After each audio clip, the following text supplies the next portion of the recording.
Sherlock Holmes is not only one of the most famous detectives in the world of English literature, he was also one of the first.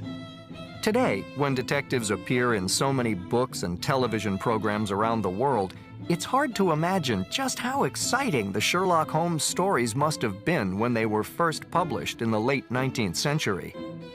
The creator of Sherlock Holmes was the Scottish author Sir Arthur Conan Doyle. He was born in Scotland in 1859 and studied medicine at Edinburgh University. He was both a scientist and a writer.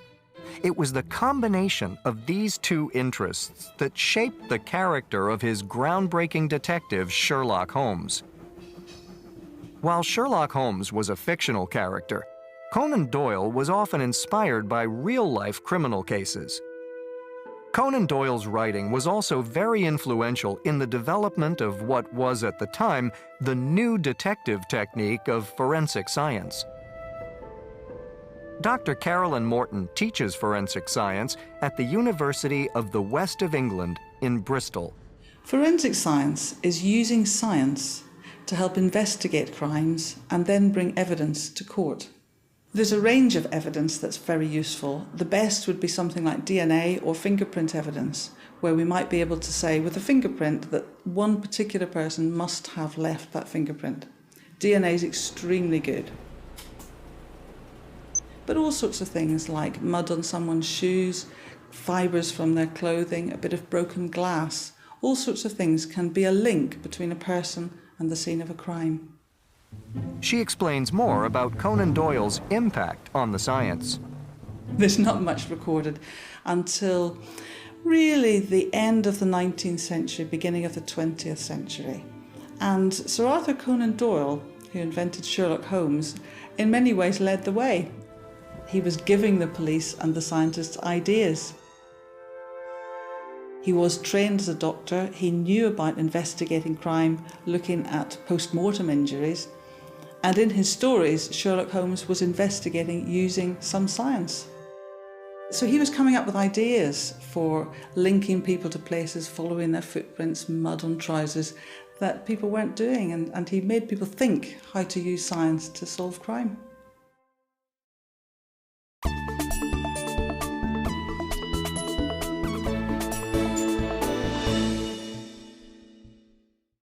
Today, we often hear about forensic science being used to solve crimes. A lot of criminals may have avoided the police if they hadn't left fingerprints or DNA evidence at the scenes of their crimes. But now we know more about forensic science from fictional television shows than from factual news reports, and one show more than any other might be responsible for this: the American crime drama CSI, Crime Scene Investigation. Dr. Lindsay Steenberg is writing a book about forensic science in popular culture. So CSI starts in 2000. The original series is called CSI Crime Scene Investigation, and it is about a group of people solving crimes in Las Vegas. It is so popular that it has 2 spin-off series. The first series is CSI Miami, and the second, which follows several years later, is CSI New York. The 3 shows were shown in over 200 countries to a global audience of around 2 billion people. But the forensic science craze on television isn't actually new. Sherlock Holmes is always doing experiments in his house. He's always referring to all the books that he's written about footprints or cigar ashes. And he uses that knowledge to help him solve the crimes at hand. Now, that is very similar to what happens in the laboratories at CSI. What has perhaps changed a little bit is what's going on in the development of science. So with the discovery of DNA, for example, now we have a different procedure.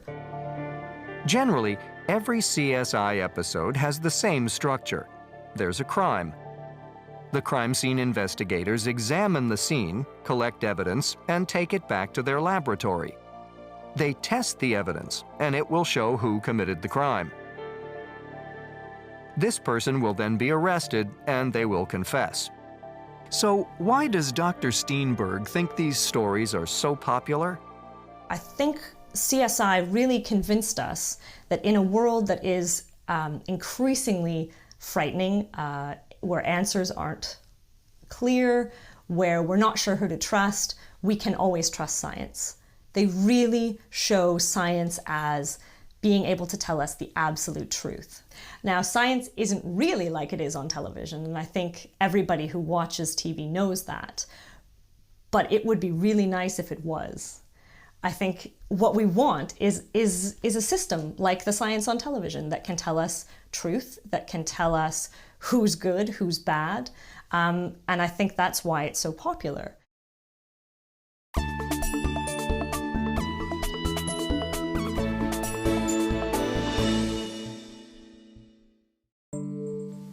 Obviously, we all know that science can't be like it is on television. So what's it really like? Dr. Morton helps train investigators in a special crime scene house, where rooms are set up to resemble real crime scenes. Teachers can observe the students working in the house. Dr. Morton explains some of the differences between the television version and reality.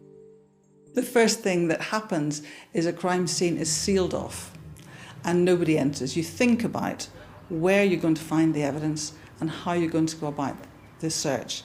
There are a lot of decisions to be made before you go in, and I haven't often seen that on television. Then you have to get kitted up, the protective suit, so that you don't leave any evidence from your own clothing or your own hair, your own DNA at the scene. So a mask, gloves, the whole suit. One of the big issues with television dramas generally is that one or two people do the work of maybe 40 professionals in the real world. And of course, none of those meet the suspect and ask questions. The other thing is the speed with which everything is resolved. It can take a long time to do a lot of the work in the lab and to do a lot of the police investigation. Despite real forensic investigation being so different from the television version, one of the most remarkable things about the popularity of CSI is that the shows are influencing real life in a number of ways, both good and bad. This has become known as the CSI effect. One positive outcome is that more people want to study science in college. The CSI effect isn't just about the law, about the legal system. It's also changed the way the education system works in many ways, because lots of people want to take degrees in forensic science. So the CSI effect is widespread. And it is sort of changing the way that we think about how science fits into our culture. But there are problems too, because real life and TV drama are not one and the same. And there's some evidence that the CSI effect might be influencing the way people behave when they're on a jury.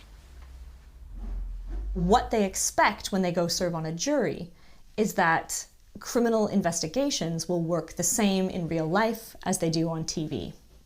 And there's been many interviews with lawyers who are very, very worried about this. And as a forensic scientist, Carolyn has concerns about the CSI effect. I think the biggest negative is that people expect too much. They expect the police to solve crimes very, very quickly, to always find perfect evidence. They expect the evidence to prove guilt and prove what happened. And dramas are always starting with the ending known, and you work a story towards that end. Real situations start with the ending unknown. You start not knowing who the offender was, not knowing if you will find them. Like Sherlock Holmes before them, the fictional characters of CSI have captured the imagination of the public, who still love murder mysteries. And who knows, maybe 100 years from now, people will still be watching CSI too.